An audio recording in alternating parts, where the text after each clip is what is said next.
शैलेश मटियानी नई कहानी आंदोलन दौर के कहानीकार एवं प्रसिद्ध गद्यकार थे। शैलेश मटियानी का जन्म 14 अक्टूबर 1931 को उत्तराखंड के अल्मोड़ा जिले के बाड़ेछीना गांव में हुआ था। उनका मूल नाम रमेश चंद्र सिंह मटियानी था। 12 वर्ष की अवस्था में उनके माता पिता का देहांत हो गया था। तब वे 5वीं कक्षा में पढ़ते थे। उनके विद्या अध्ययन में निरंतर व्यवधान पड़ता रहा। 5 साल बाद 17 वर्ष की उम्र में उन्होंने फिर से पढ़ना शुरू किया। जीविकोपार्जन के लिए बचपन में ही उन्हें बूचड़खाने में काम करना पड़ा। हाई स्कूल परीक्षा उत्तीर्ण कर 1951 में वे रोजगार की तलाश में पैतृक गांव छोड़कर दिल्ली आ गए। यहाँ वे अमर कहानी के संपादक आचार्य ओम प्रकाश गुप्ता के यहाँ रहने लगे। अमर कहानी और रंग महल से उनकी कहानी पहले ही प्रकाशित हो चुकी थी। इसके बाद वे इलाहाबाद गए। उन्होंने मुजफ्फरनगर में भी काम किया। दिल्ली आकर कुछ समय रहने के बाद वे बम्बई चले गए। बम्बई से फिर अल्मोड़ा और दिल्ली होते हुए वे इलाहाबाद आ गए और कई वर्षों तक वहीं रहे। 1992 में छोटे पुत्र की मृत्यु के बाद उनका मानसिक संतुलन बिगड़ गया। जीवन के अंतिम क्षणों में वे हल्द्वानी आ गए। विक्षिप्तता की स्थिति में उनकी मृत्यु 24 अप्रैल 2001 को दिल्ली के शाहदरा अस्पताल में हुई। शैलेश मटियानी पारिवारिक समस्याओं, आर्थिक कठिनाइयों व त्रासदियों से जूझते रहने के बावजूद संघर्षशील जीवन यापन करते हुए समाज के सम्मुख चट्टान की भांति दृढ़ता से खड़े रहे। शैलेश मटियानी का संपूर्ण जीवन अपार कष्टों तथा दुखों से परिपूर्ण था। अल्पायु में ही पिता का धर्मांतरण कर परिवार को त्याग देना, फिर उनकी क्षय रोग से मृत्यु, तदुपरांत माता की भी स्तन कैंसर से मृत्यु के कारण उनके बाल्यावस्था के सपने चूर हो गए। इन विषम परिस्थितियों में भी वे सदा ऊर्जायुक्त व कर्मठ रहे। वे गाय बकरियां चराने जंगल जाते, जंगल से काटी हुई लकड़ियों के गट्ठर सिर पर लादकर गाय बकरियों को वापस लाते।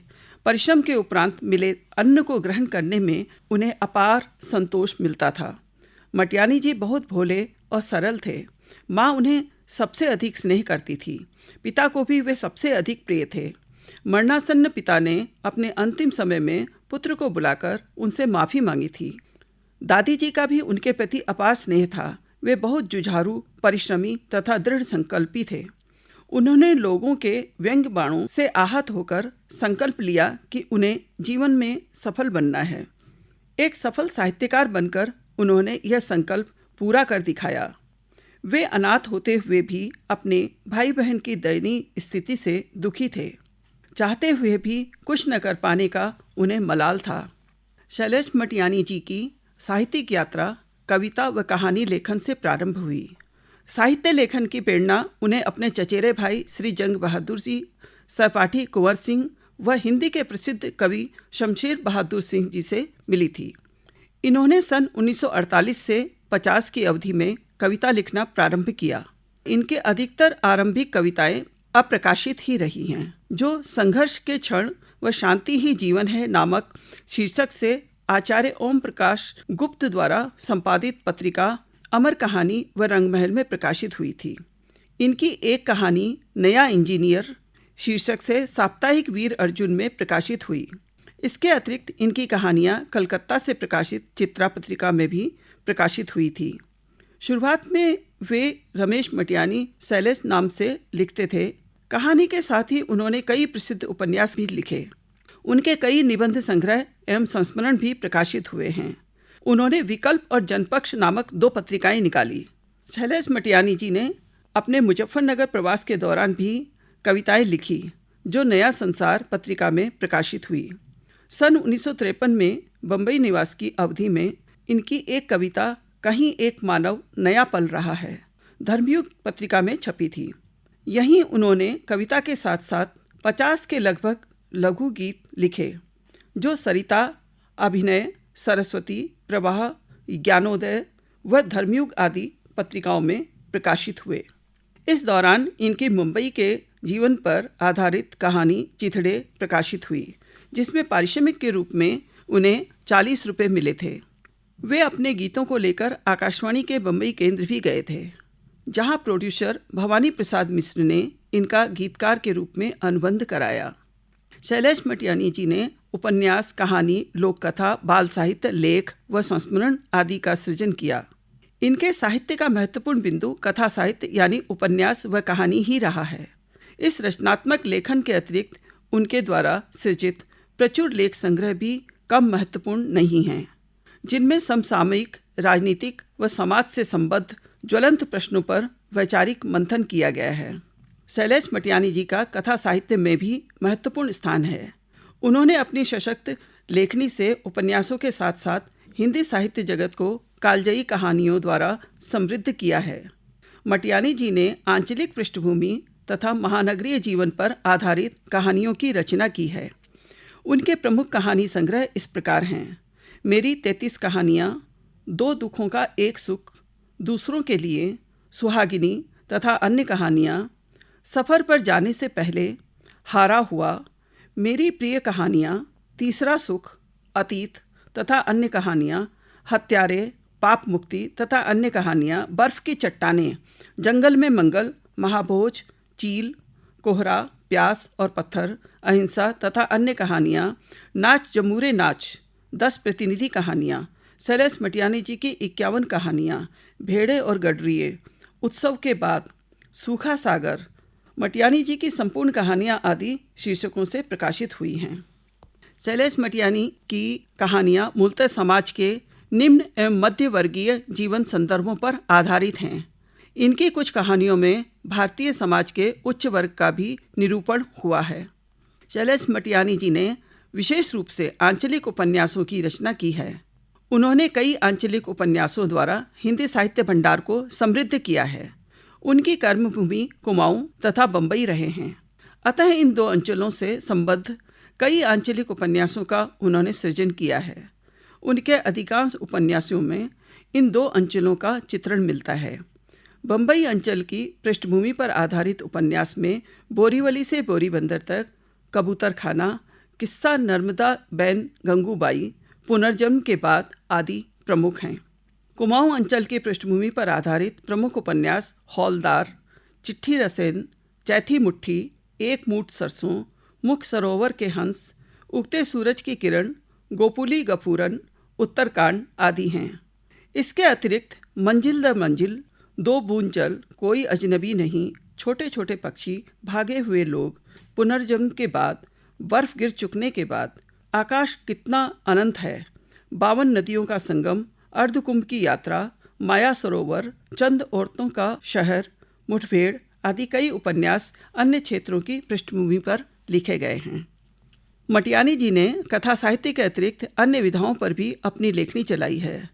इनमें उनके आत्मकथापरक, संस्मरणात्मक निबंध संकलित हैं। लेखक की हैसियत से पर्वत से सागर तक, मुड़ कर मत देख, रास्ता बंद है और लक्ष्य अधूरा कृतियाँ मटियानी जी के संघर्षमय कटु अनुभवों व उपेक्षित जीवन की मार्मिकता के प्रामाणिक दस्तावेज हैं। लेखक और संवेदना, मुख्य धारा का सवाल, यदा कदा, राष्ट्रभाषा का सवाल, तृज्या, किसके राम कैसे राम, कागज की नाव निबंध संग्रह, किसे पता है राष्ट्रीय शर्म का मतलब आदि रचनाएं भी उल्लेखनीय हैं। मटियानी जी द्वारा सन 1953 से 1957 के बीच कुमाऊं अंचल में प्रचलित लोक कथाओं का संकलन किया गया है। विशिष्ट शैली में बोधगम्य बनाकर तथा आंचलिकता का पुट देकर 9 संग्रहों में इन्हें प्रस्तुत किया गया है। इसमें कुमाऊं की लोक कथाएं 3 भागों में लिखी गई हैं। इन लोक कथाओं को मटियानी जी ने अपनी दादी के मुख से तथा कुमाऊं के लोक गायक जोगराम के मुख से सुना था। यह लोक कथाएं अल्मोड़ा की लोक कथाएं, बारामंडल की लोक कथाएं, चंपावत की लोक कथाएं, डोटी प्रदेश की लोक कथाएं, नैनीताल की लोक कथाएं, तराई प्रदेश की लोक कथाएं आदि शीर्षकों से प्रकाशित हुई हैं। मटियानी जी ने उपन्यास, कहानी, निबंध, लोक कथाओं के अतिरिक्त बालोपयोगी साहित्य का भी सृजन किया है। मटियानी जी का बाल साहित्य रोचक, प्रेरणास्पद तथा हास्य व्यंग्यपूर्ण है। इसे सरल व सुबोध भाषा में लिखा गया है। बाल साहित्य में सिंधु और गंगा, अपनी अपनी परंपरा, चूहिया का दूल्हा, चांदी का रुपया और रानी गौरैया आदि उनकी प्रमुख रचनाएं हैं। इस संघर्षशील और सफल रचनाकार को विभिन्न सम्मानों से भी विभूषित किया गया है। उनका प्रथम उपन्यास बोरीवली से बोरीबंदर तक उत्तर प्रदेश सरकार द्वारा पुरस्कृत है। उन्हें महाभोज कहानी पर उत्तर प्रदेश हिंदी संस्थान का प्रेमचंद पुरस्कार प्रदान किया गया। वे सन 1977 में उत्तर प्रदेश शासन की ओर से पुरस्कृत हुए हैं। 1983 में बिहार सरकार द्वारा फणीश्वर नाथ रेणु पुरस्कार प्रदान किया गया। उत्तर प्रदेश सरकार का संस्थागत सम्मान भी उन्हें प्रदान किया गया है। उन्हें 1994 में कुमाऊं विश्वविद्यालय द्वारा डीलिट की मानद उपाधि प्रदान की गई। 1999 में उत्तर प्रदेश हिंदी संस्थान द्वारा लोहिया सम्मान तथा 2000 में केंद्रीय हिंदी निदेशालय द्वारा राहुल सांकृत्यायन सम्मान भी प्राप्त हुआ है। अतः उनके रचना संसार को देखते हुए यह कहा जा सकता है कि शैलेश मटियानी जी समाज के सभी पक्षों पर दृष्टि रखते हैं। उनको अपनी जड़ों से रागात्मक लगाव था। उनकी अधिकांश कहानियों एवं उपन्यासों में इन जड़ों से सिंचित व पोषित कथानक हैं। उनके कथा साहित्य में मानवीय संबंधों की आस्था जगाती गर्माहट है। वह कथा रस के पूर्ण निर्वाह के साथ अपने कालजयी उपन्यासों और कहानियों में मानव मन के अंदर गहरे उतरे हैं। उनके अनुभव तथा संवेदनाएं उनके रचनाधर्मी मानस का अभिन्न अंग बनकर उभरी हैं। उनके साहित्य में पहाड़ की वीरानी, विशिष्ट किस्म के संकट, समस्याएं, सहजता, प्रेम, उदासीनता, प्राकृतिक वैभव, जीवन शैली आदि विशेष रूप से उभरे हैं। उनके सृजित पात्रों में उनका जीवन संघर्ष प्रतिबिंबित हुआ है। उनका कथा परिवेश पर्वतीय अंचल से महानगर तक फैला हुआ है। उन्होंने सृजनात्मकता का दायरा सदैव खुला रखा है। उनकी गहरी और पैनी नज़र से कोई बच नहीं पाया। वे सामाजिक यथार्थ को जैसे छील कर रख देते हैं। प्रेमचंद के बाद हिंदी को सर्वाधिक महत्वपूर्ण कहानियाँ देने वाले कथाकार शैलेश मटियानी जी ही हैं। कमलेश्वर राजेंद्र यादव या फणीश्वर नाथ रेणु जी भी कहानी के दिग्गज होते हुए उनके आगे ठहर नहीं सकते। कैसे कैसे दुखों से तपकर निकले इस ऊंचे कद के लेखक शैलेश मटियानी के जुझारू व्यक्तित्व को देखते हुए निदा फाजली जी की पंक्तियों का स्मरण हो आता है। दरिया हो या पहाड़ हो टकराना चाहिए, दरिया हो या पहाड़ हो टकराना चाहिए, जब तक न सांस टूटे, जब तक न सांस टूटे, जिए जाना चाहिए, जिए जाना चाहिए।